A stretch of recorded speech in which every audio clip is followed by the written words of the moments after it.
ಉಪವಾಸ ಇರಿ ಅಂತಾರೆ ಸರ್ ನಮ್ಗೆ.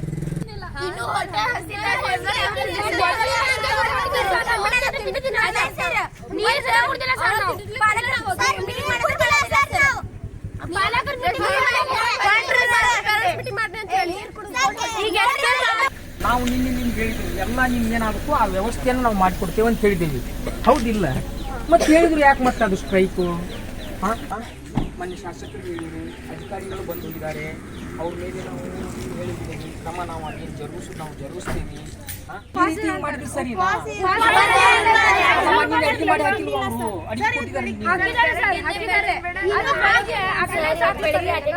ಹೋದ್ರೆ ನಾ ಅಟೆಂಡೆನ್ಸ್ ಹಾಕಲ್ಲ, 78 ಮಕ್ಳು ಅಟೆಂಡೆನ್ಸ್ ಹಾಕ್ತದೆ, ಹಾಕ್ಲಿಕ್ಕೆ ಹೋಗಲ್ಲ ಅಂತಂದ್ರೆ ಟೀಚರ್ ನೀವು ಅಟೆಂಡೆನ್ಸ್ ಹಾಕದೇ ಇದ್ರೆ ತಿಂಡಿಗೆ ಹೋಗ್ಬೇಡ್ರಿ ಉಪವಾಸ ಆಗಿರಿ ಅಂತ ಹೇಳ್ತಾರೆ.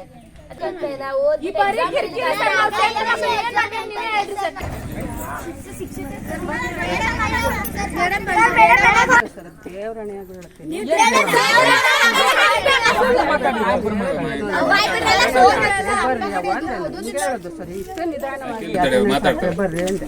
ಅವಾಗ ಏನಂದ್ರು, ಅಟೆಂಡೆನ್ಸ್ ಹಾಕಲ್ಲ ನಾವು ಯಾರು ಅಂದ್ರು, ಹಿಂಗೆ ಮಾಡ್ಕೊಂಡು ಹೇಳಿದ್ರು.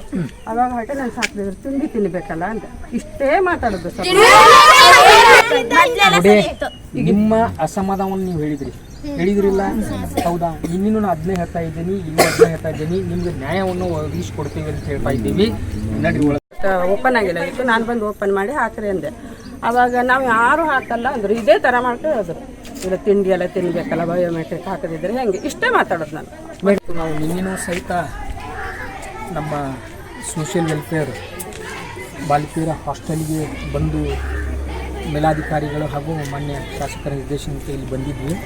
ಬಂದು ಇಲ್ಲಿ ನೋಡುವಾಗ ಮಕ್ಕಳು ಸರಿಯಾಗಿ ತಿಂಡಿ ಆಗಲಿ ಅಥವಾ ಏನು ಆಹಾರ ಕ್ವಾಲಿಟಿ ಆ್ಯಂಡ್ ಕ್ವಾಂಟಿಟಿ ಕೊಡ್ತಾ ಇಲ್ಲ ಅನ್ನೋದನ್ನು ನಾನು ಗಮನಿಸಿದೆ. ಅದಕ್ಕೆ ಸಂಬಂಧಪಟ್ಟಂಗೆ ಮಕ್ಕಳು ವಾರ್ಡನ್ ಬಗ್ಗೆ ಬಹಳ ದೂರುಗಳನ್ನು ಹೇಳಿದರು ಮತ್ತು ವಾರ್ಡನ್ ಇದೆಲ್ಲವನ್ನು ವಿಚಾರಿಸಿದಾಗ ನಾವು ಸಂಬಂಧಪಟ್ಟಂಥ ನಮ್ಮ ವಾರ್ಡನ್ ಅವರನ್ನು ಇಲ್ಲಿಂದ ಬೇರೆ ಕಡೆಗೆ ಶಿಫ್ಟ್ ಮಾಡುವಂಥ ವ್ಯವಸ್ಥೆ ನಾವು ಮೇಲಾಧಿಕಾರಿಗಳ ಜೊತೆ ಮಾಡಿದ್ದೀವಿ, ಅದನ್ನು ನಾವು ಮಾಡ್ತಾ ಇದ್ದೀವಿ.